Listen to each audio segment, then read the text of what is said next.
Welcome everybody to another episode at Liness Studios. It's a good time for you to come in. I'm working on some drum tracks.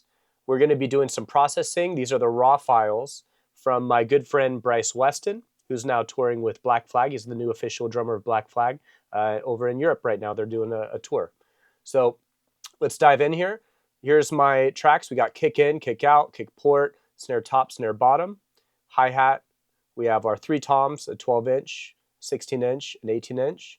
We got our two overheads, our stereo pair of overheads, ride, and we do have a room mic and an additional room mic, which we labeled as side mic. So if I just play, I've already brought down the gain a bit into a very, very, very rough, just kind of volume balancing, just so you could hear the whole kit, minus the room mics. So let's check this out.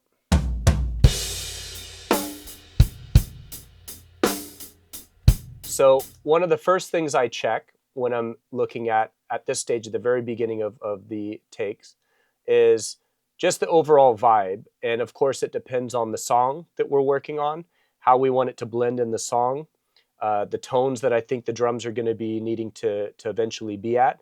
So say this particular song,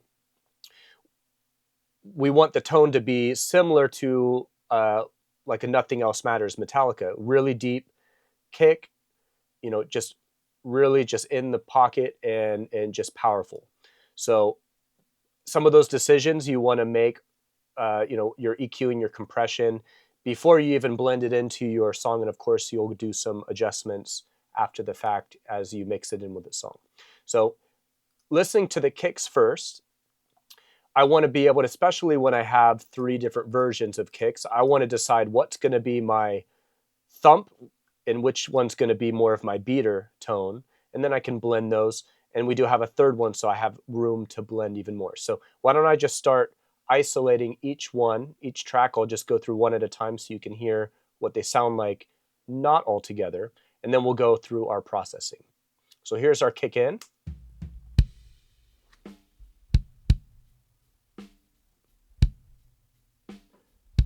So this right away sounds to me more like a beater tone. That'll be more of my punch. Let's hear the out. Definitely more on the low end, low mids and lows. Now this actually has even more of a beater tone. So I'm going to isolate and have the kick in a little more boomy with the kick out to kind of back up on the low end. And my port's actually going to be more my beater. Now this tom, this has got a lot of ringing in there. I'll show you when we cover the snare top, isolating some frequencies, some resonant frequencies. Snare bottom. Sounds beautiful. Not a ton of extra rattle. That's just what I want in that. Hi-hat.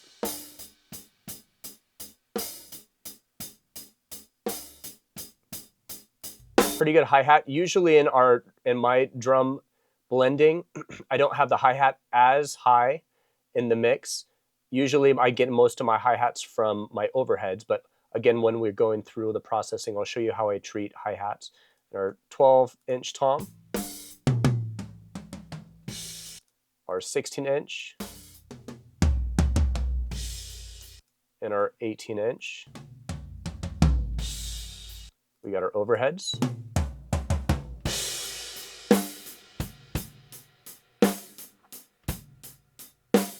Our ride, which I don't believe he hit any ride on this take. It doesn't look like it. I could utilize that as an additional, kind of blending in as like another type of room mic, but we'll see if we use that. I'll mute it for now. And then I'll just show you this room mic.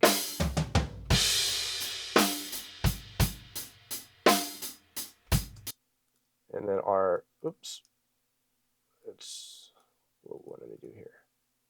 Let's go back to playlists, go back to our side mic here. So you see a pretty big difference between our room mic and the side mic. A lot more highs and high mids there. A lot more darker, which I like because now I have choices if I want to blend them. These are mono tracks, so if I do decide to use them, I would use a something like our BX stereo maker, our Brainworks stereo maker, to turn it into a stereo so I can pan them out. But let's go through from the beginning. Let's start dialing in some of this kick. So aside from just listening to everything one at a time and isolating, kind of getting at a better idea of what everything's going to have, you want to look at just the waveforms in themselves. Make them a good visible height to where you can actually see them and see what's going on in the waveform. Maybe do some clip gaining, like on some of these, on the room over here, on the overheads. I did some clip gain. I brought down some of the gain just to give me a little bit more headroom. And again, on the tracks, you can see my volumes. I'm not mixing everything at unity. I've brought things down. Again, that's headroom for our drum bus and for our master. You do want to have headroom. You don't want to be peaking, especially your aux channels or just the tracks themselves. Then you're going to get unnecessary compression and or limiting. So if we're going to our kick out or our kick in, which we've designated as more of our thump, first thing I'm going to do, I do like to utilize my high pass filters. Sometimes I'll put in the low pass depending on what it is, but at least high pass. Generally for this style of music, in the end I would have my low pass, my high pass about 35 hertz for most genres of music. Sometimes I'll go higher than that, but 35 is kind of a safe area unless you're doing something like EDM. You want something really, really low end. So I'm just going to stick this at 35. I'm going to make sure I don't have any THD, no extra, saturation or anything in my plugin. So this is everything's pretty at default here. No gating, no EQ or anything. So I want to isolate my low end, add a little bit of beef. From here, I'm adding really subtle, more wide Q, EQ. I'll go into my Kirchhoff EQ to do more of my EQ beyond that. So I'm just going to add a little bit of what I want, take a little bit of what I don't want. So in this case, and really in most of the kick situations, I'll do it on all three of these mics, is I don't really want a whole bunch of 200 hertz. I want to take out some of that. Again, this is going to be a little bit more wide. We'll probably do more on the Kirchhoff. A little bit of 200 out, a little bit of, since we want this to be a little bit more powerful and thumpy, I'm going to push about maybe 80, 90 hertz. Let's just stick with 90 for now, just a few dB. And our kick port's going to be our beater. I may take some out here, but just going to keep that how it is. Always compression on kicks, in my opinion, helps, especially if you want them to be punchy. We'll talk real soon also about the difference of clipping and compression. But I just want a few dB of compression right off the bat from this SSL. So you can see down here. Good trick for the SSL plugins, whether or not you guys have the Plugin Alliance or the Universal Audio or the Waves version of these. You could do this trick of you bring ratio all the way down and release all the way down, max the threshold, and just slowly dial up the ratio to where you get, 3 dB light flashing down there. As you increase this, you also get your volume comes up too. The way it's built in here, the output's going to boost up. So let's just go through this. So I'm compressing, adding a little bit of low end. Let's move on to the out. I'm going to do a similar thing, 100 hertz boost, trim down some 200 hertz, add in my low pass filter, make sure again I don't have any extra saturation in there, add a little bit of compression just to thicken it up a little bit. Now I do want to add probably a little bit more. This is more the deep end, so let me add even a little bit lower frequency, maybe 60, 70 hertz. A few more dB there. Let's go to our port.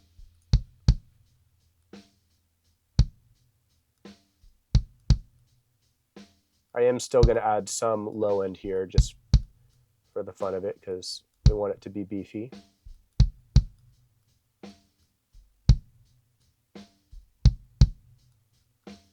Okay, so now if we hear them all together.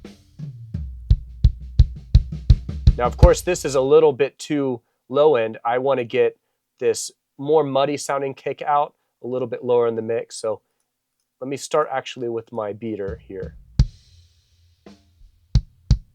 start adding in my kick in, which is more my low end.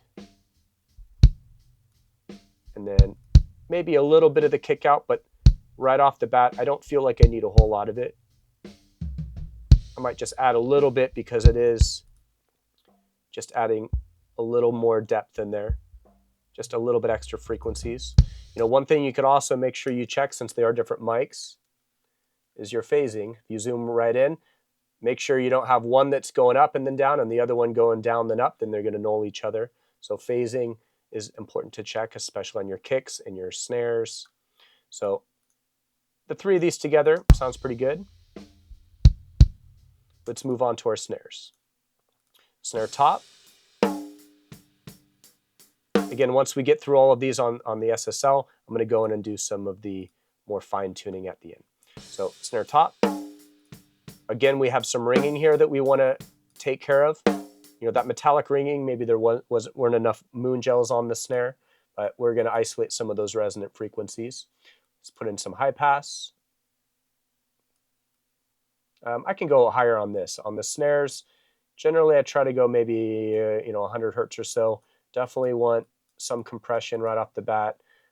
Gating is something that we are going to do on the snares, and actually I will go back to the kick and add some gating in here. So with your gating, I go usually between 20 and 30. Start dialing threshold, usually I take that off.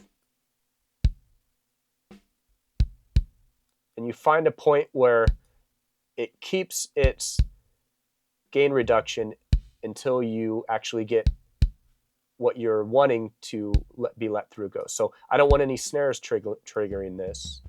See how some of the other hits were triggering that, some of those tom hits. And I do like a little bit slower release. Same thing for the outs.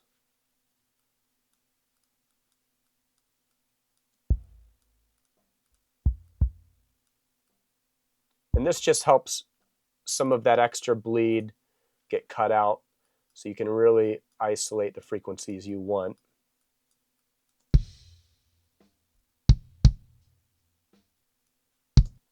Go back to our snare. So let's add in this. So see how much quieter your hi-hats got there? Now snares, generally I bump about 1K hertz, 1000 hertz. A lot of times I like to add in a bell at about 4 or 5K if I want it to cut through a bit more, have a little bit more high-end detail.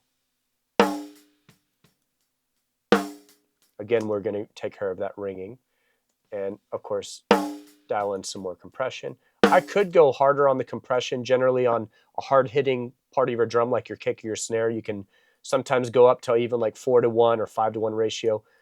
I'm going a little bit lighter on this to begin with. I don't want to totally slam it. I am going to end up going to a drum bus, which I have an 1176 type compressor limiter there. So, you know, it's going to get a lot of it from there too. So I'm trying not to overdo it from the beginning. Okay, let's go to our, oh, and we are getting a little bit peaked here. So I might want to just clip gain a little bit.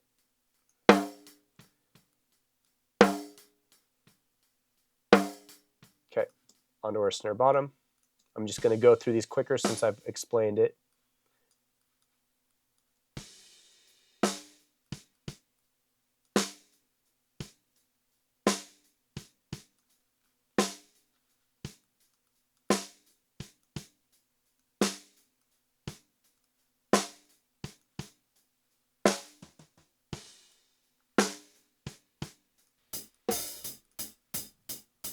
Now, in terms of EQ, and if I go back to the snare top and the snare bottom, if I hear these together, and you know, since I mentioned the phase, let's just quickly just look at them. Okay, they're a little bit off timing, but for right now, I'm not going to worry about changing them up because overall, it still looks like they're not going to be nulling each other. But sometimes I would delay this first, the snare top back a little bit so they'll line up more. But overall, I'm going to leave that just for the moment how it is. So, you know, if I want to add some more high end, Of course, we'll see how it sounds when we add in our overheads. But that's pretty snappy on the high end. That should be okay. On our hi-hats, I don't want to do any compression. Personally, I don't like compression on hi-hats. But what I do want is I want to add a lot of that real airy high-end frequency. So I'm sometimes pushing 10K, even up to just maxing this frequency band out at 16K, and just do a shelf. Just get all that airy crispness. Again, my hi-hat in my mixes, I generally don't have too high. So that's just to add a little bit of sizzle on top of what the overheads will naturally give. And then of course we have, our low pass, or sorry, our high pass, cutting out, I could even raise that higher, but cutting out, especially if you have, any kick bleeding into that mic. I don't generally put a gate on my hi-hat. I just leave that more as is. Let's go to our tom.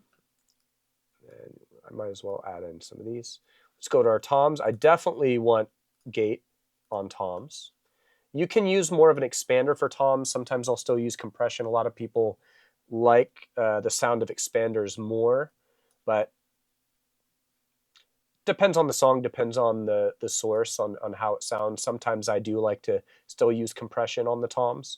It's got, it's going to thicken up the sound more. If you're going to use more of an expander, you're going to get, a little more of the overtones. But for now, on this song particularly, I'm going to just add a little bit of compression just to thicken them up. So same kind of trick here, not as much. And here, let me loop this section too, so we can isolate it.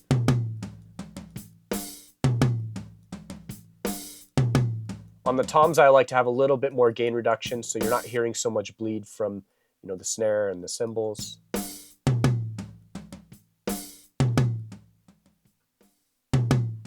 So see how all those cymbals just totally went away. So as I'm playing through this, you don't hear that cymbal bleed, the hi-hat bleed, the snare bleed. I want some low few hundred hertz here, 200-300 hertz. That's going to give me my depth. I do want some 100 hertz boost, not a whole lot here. And generally I like to add a little bit of 5K just for a little bit more of that detail. So as it gets to this, maybe a little more, just so it can punch through. Okay, next one. That's a beautiful sounding tom.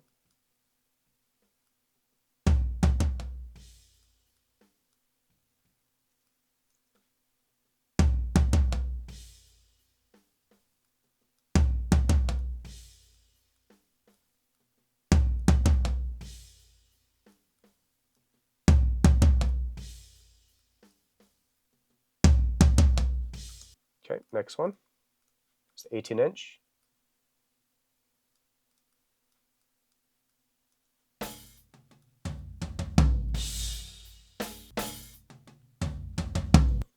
And I did realize that I missed some of these high pass. Let me just put a high pass at 60 on these guys.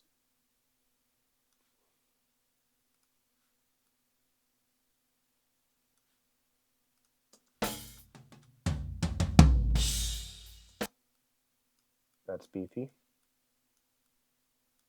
We like the beef. Okay. Overheads. Now overheads, that's going to fill in, since especially if you're gating a lot of things, you're going to fill in a lot of those things that, you don't want to just hear a snare come and then everything disappear, a kick and then everything disappear. If that's all you have, then it's not going to really sound like the kit is together. So your room mic and your overheads help fill that in, so you get the punch and the thick signals from your gated compressed sources, and then your overheads, you're going to fill in the rest of that. You're going to obviously you're going to get more of your cymbal sounds from your overheads, as well as your hi-hat mic, your ride mic.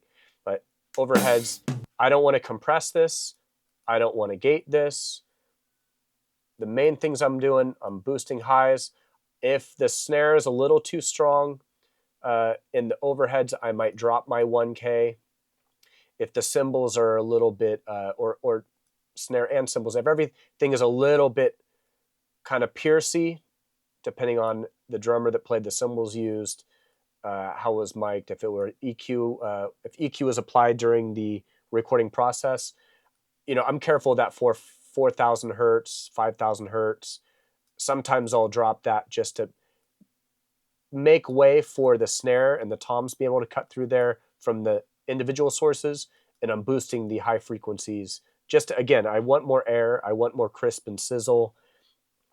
I don't want a lot of that 4 or 5K, so people can listen to it loud and not hurt their ears. That 4 or 5K is a very handle with care frequency range.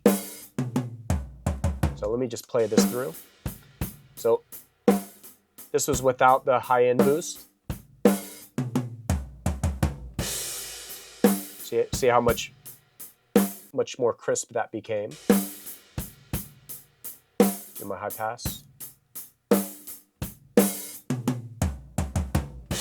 I like the sound of that. Overheads, I almost always do hard pan, 100 left, 100 right. Toms, I generally, depends on the perspective, if you want to do it from the drummer's perspective, the audience. It could go either way. I usually like to go higher toms on the left, lower toms to the right. I like more of that vibe of left to right movement as you're going down the drum kit. So toms, maybe 50, 60 is kind of my preferred. I don't usually like to go hundreds on each side like far. So if we go all the way through here, I like that movement there. Okay, ride. Again, I don't think he actually played the ride on this. This would just act as another room mic. If I do use this track, I'll just use it to fill in a little bit more sizzle. Probably take some 4.5K out, just to keep it more high end. Room mic.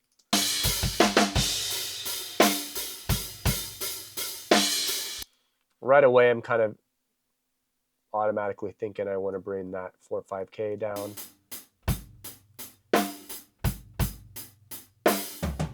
And I do want to make this stereo. So I'm going to pick a stereo maker, Brainworks, maybe drum C.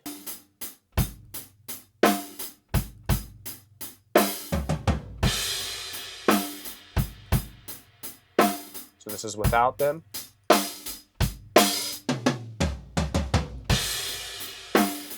Just to get more depth.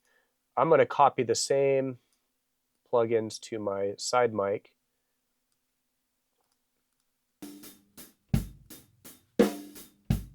And just maybe dial in a little bit that for my more darker sounding. So now let's hear everything minus the rooms. Start dialing some more volume on my snare. Maybe bring down my kicks. Let me just group my kicks. Bring down my hi-hat. Bring down my overheads.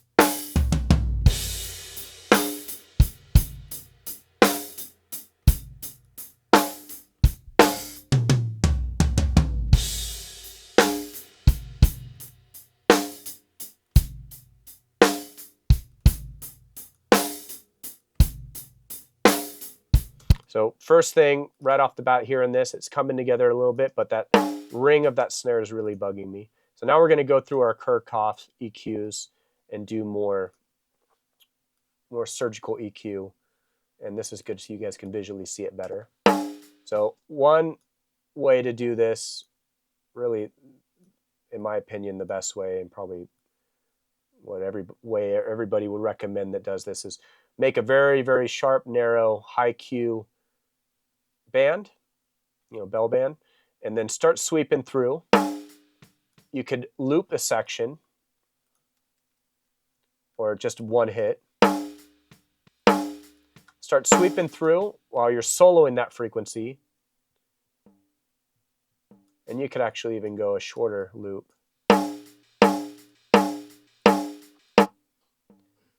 And you're listening for those frequencies. You're listening for when you hear a resonant point. So there you go. And you could do this as many times as you want.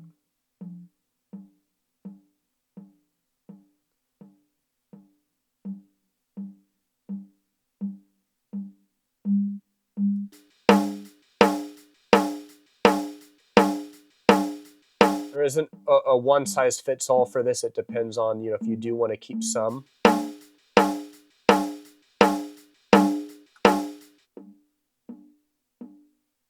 And you don't want to take out every single one, because then you're sucking all the life out of it. You do want some.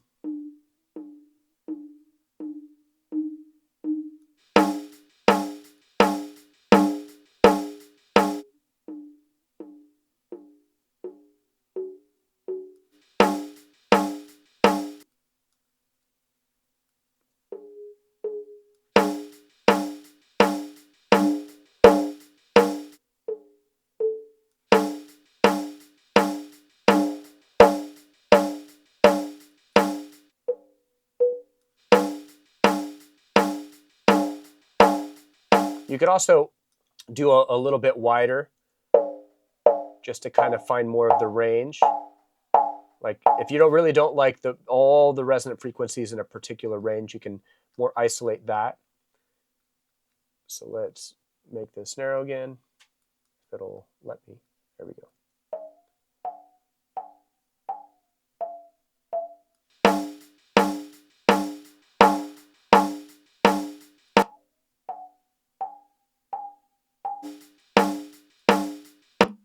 So once I get done a few more of these, I'll bypass this so you can hear the difference.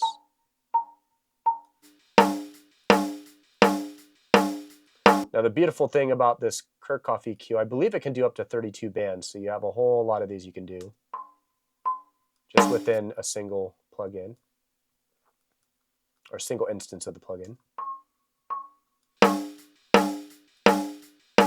So I can now grab all these if I want to bring down the gain more.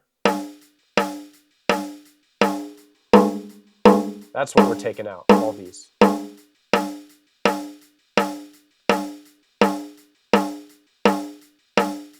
So you don't want it to be a complete 100% night and day difference. I try to retain some of it, but I just want to kill some of those resonant frequencies. I could go harder on it, but let's keep it that for now. That's the idea of taking resonant frequencies out. So now let's hear everything again.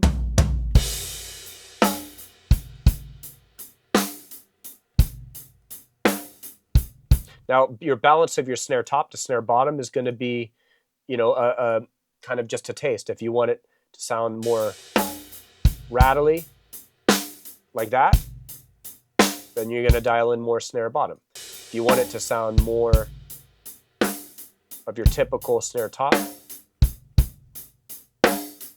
then you're going to dial in more of your snare top. So that's just depending on the song and your personal taste.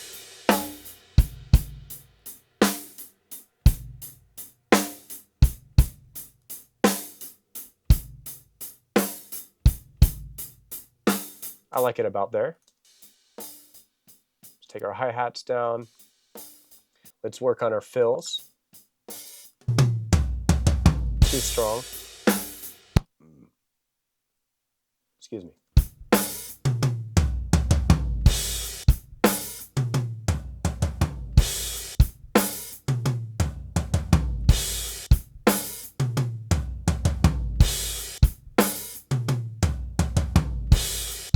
Pretty good there.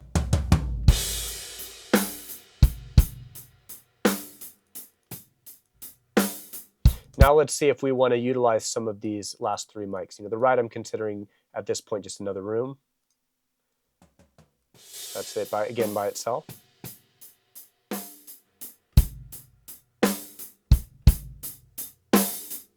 So it does add another level of detail on the high end. This one I'm probably not going to use too much. One thing you can do also with the rooms, I'm going to make a verb bus here.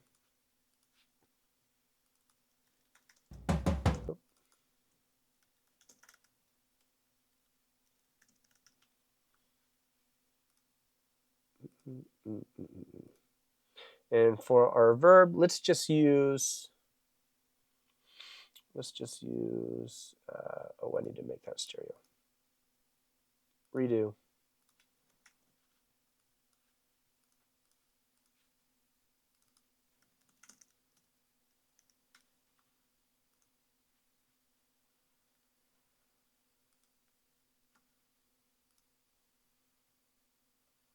That's a mono. Yeah, that's stereo.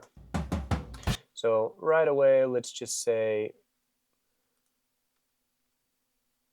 I do like Hall. Let's say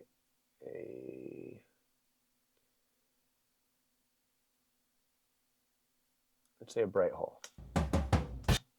So sometimes with the rooms, especially if I'm not totally loving the frequency of them, they might sound really cool sent to a reverb.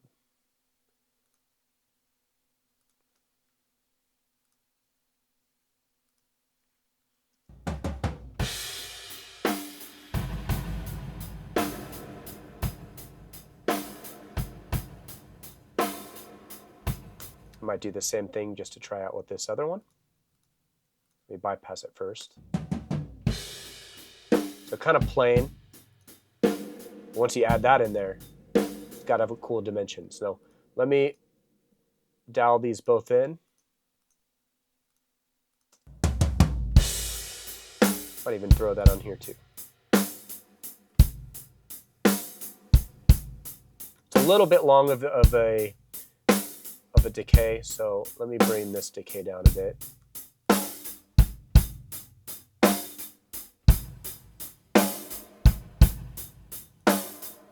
I do want to eventually EQ post reverb. A little bit too high frequencies there. I mean, you could do your dampening up here, but I'm just going to throw an EQ after that. So why don't I do that now? Let me add in, let's do another Kirchhoff. And I just want to trim a lot of those high frequencies. I like lower, more warmer sounding reverbs. Even though I picked the bright Hall, I'm going to make it less bright.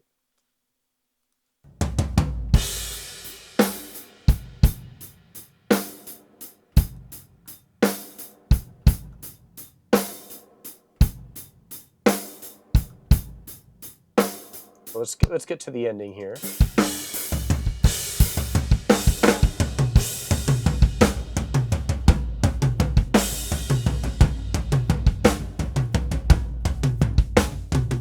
That's without any of those three mics.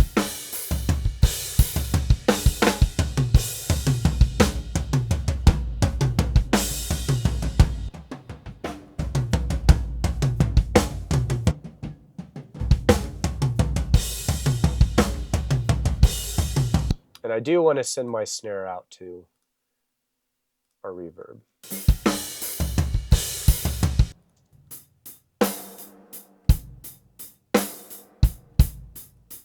Snare bottom and top. Now I could beef up the kick even more. I'm going to isolate where we want that low, and usually it's about 60 hertz. We already have our high pass end there from the SSL, so we don't necessarily need that. This was our other low end.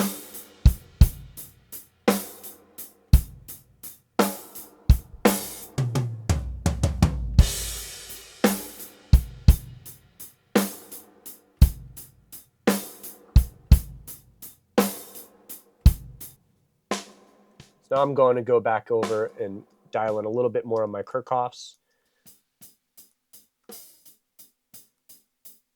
Let's take out some 4K. Let's take a little bit of some 7K. Just make that more crispy.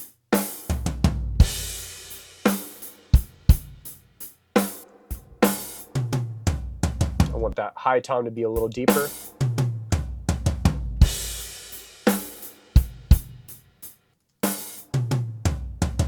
A little muddy though.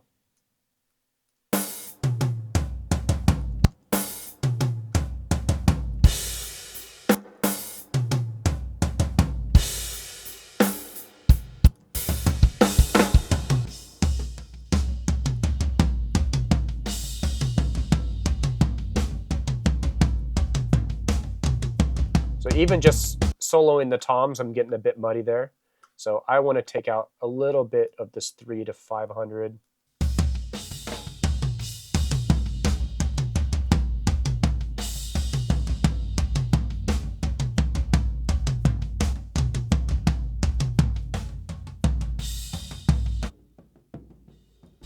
I might even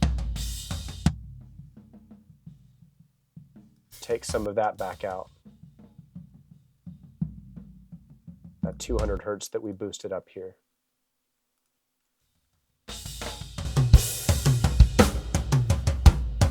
That's better.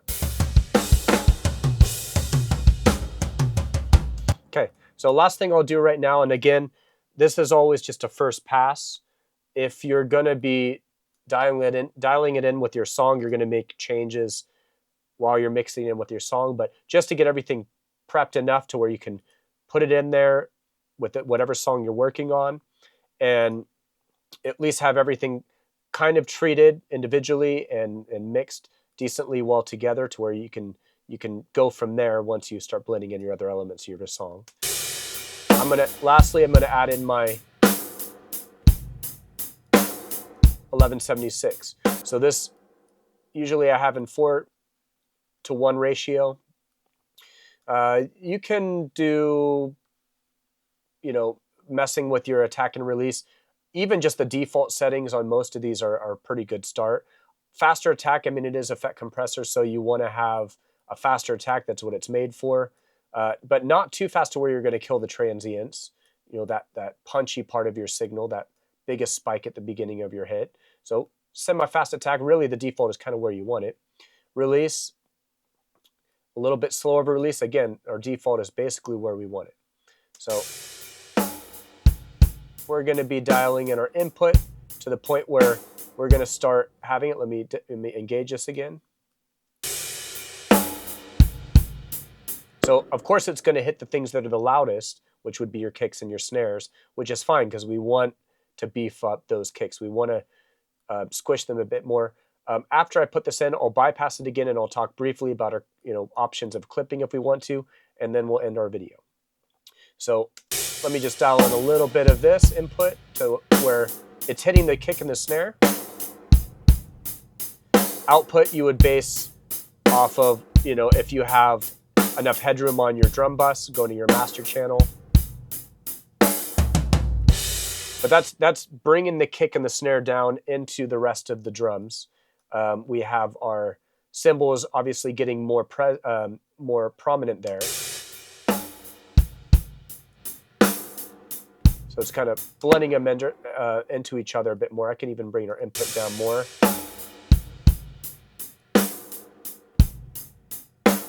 Now, a lot of compressors, you can put the side chain. If it has a side chain 60 hertz, you could have different frequency hertz that it would do the side chain. So say like if I wanted to instead use, sometimes I'll even though it's mastering compressor, I'll sometimes use this. Put parameter link on there, put the side chain out. I believe this is a 60 hertz, so it's not going to compress your low frequencies. It's only going to compress things above 60 hertz. So if I have my semi-fast attack, I'm not going to use the optical here. Let's go back to the screen here. Now it's still going to hit some of that kick, but not as much. So you can hear the difference here between Shadow Hills and the purple, the 1176 style.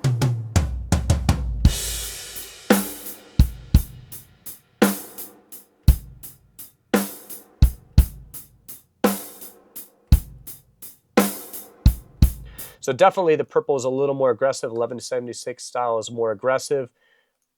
I kind of like the tone of the Shadow Hills version a little bit more, but that's a preference. Lastly, let's talk about the clipping.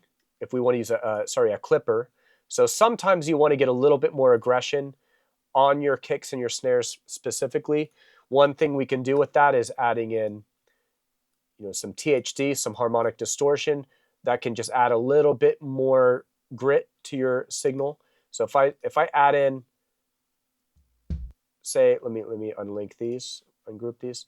If I add a, let's do this to our kick port, and I want to dial in THD here.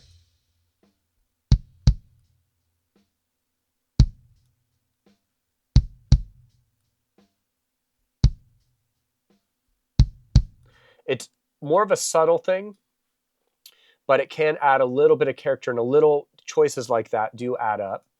You know, I could do that on the snare as well. Let me show you that on the snare. Let me take off the reverb.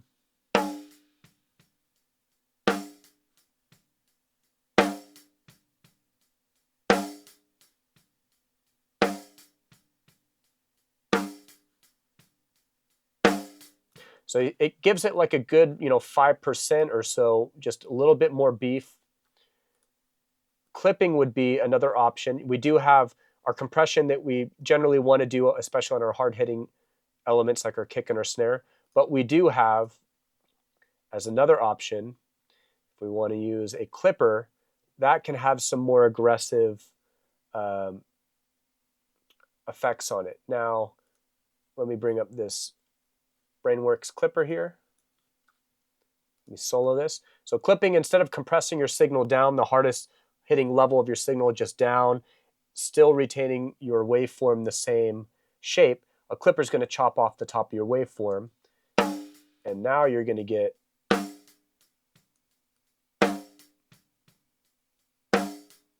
a little bit more of distorted sound there.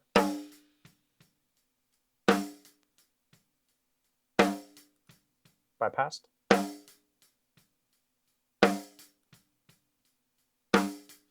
So that's something you can do on your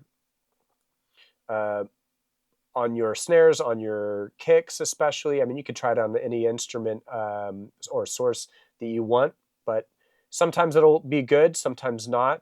But sometimes if you just need something to poke through the mix just a bit more, clipper can be nice. Again, you can overdo it. Right how I had it there wasn't overly done, but it's something that can be used as a tool. So this is a good place to stop. Thanks again for stopping by. We got a lot more videos, weekly video for you guys that we're going to be, happy to share with you.